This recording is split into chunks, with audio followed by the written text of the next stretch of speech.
Hey guys, here we are looking out at the skyline of Boston.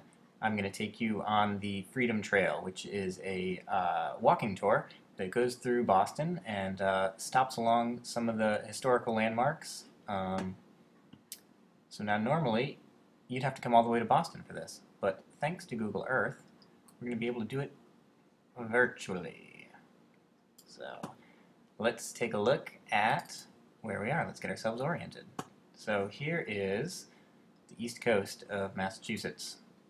We're going to be coming in here, heading in towards Boston. This is downtown Boston. Now the first thing you're going to want to do is you're going to want to get yourself a map. So I was able to get one. There's a website called freedomtrail.org. That's where I got this map from and most of the information in this.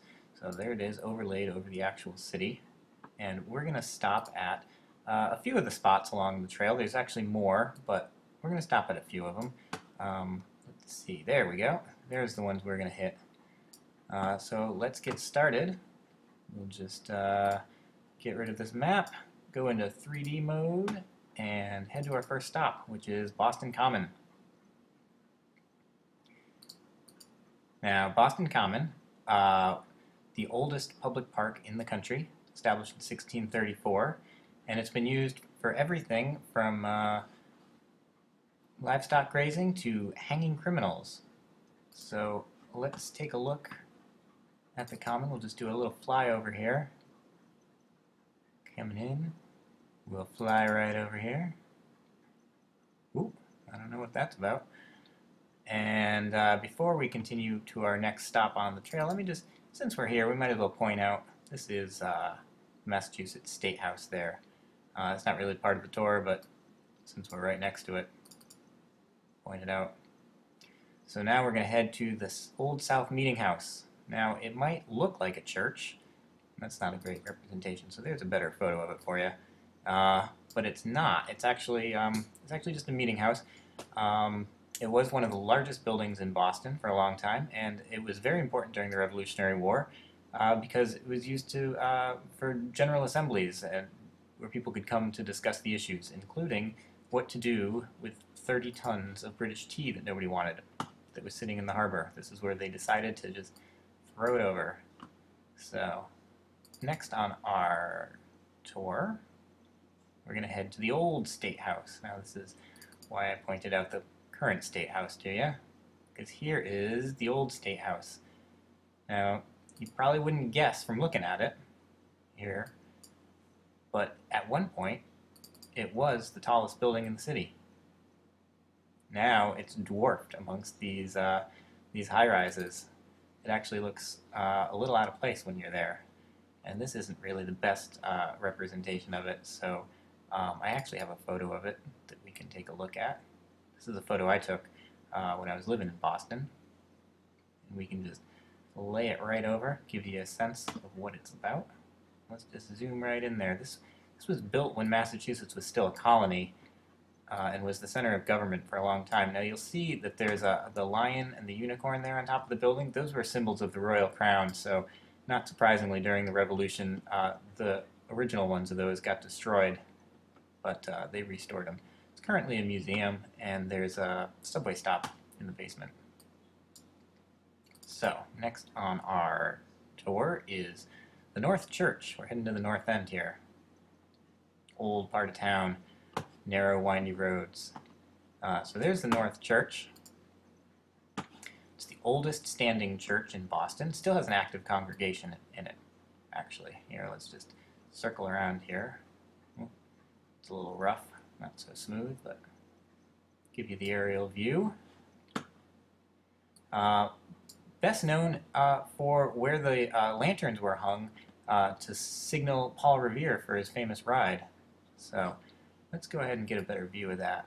I'm just going to pop right in here in street view. Nope, didn't like that. Google has been giving me some trouble. Google Earth has not been cooperating all the time. There it is. Here we are. And let's just move over. There's a pretty good view of the church. Street view is pretty impressive. It's actually clear enough that you can even make out the plaque on the front that that tells you about Paul Revere. So that's pretty cool. So now we're going to head north. We're going to head over to Bunker Hill. And this is the Bunker Hill Memorial. Now, I didn't pick a picture for this, but let me just turn on the photo layer here. There's a lot of great photos of this. This is where the first major battle of the Revolutionary War occurred. And there you go. That's a good shot. There's the memorial. Good shot of that. It is a little bit of confusion there. It actually took place on Breed's Hill, but there was some confusion over which was which when the map of the battle was being made. It's where Colonel William Prescott famously said, "Don't fire till you see the whites of his eyes," and that's who actually is in the statue there. That's Colonel Prescott. All right, now to our final destination, the USS Constitution. This is the oldest warship still floating. So there it is. It's in a pretty scenic dock there. Let's zoom in a little bit more here. And they called it Old Ironsides after a battle in the War of 1812 when the cannonballs from a British ship seemed to just bounce right off the sides of it. Now, again, Google didn't do such a great job of rendering that, but I found a photo, and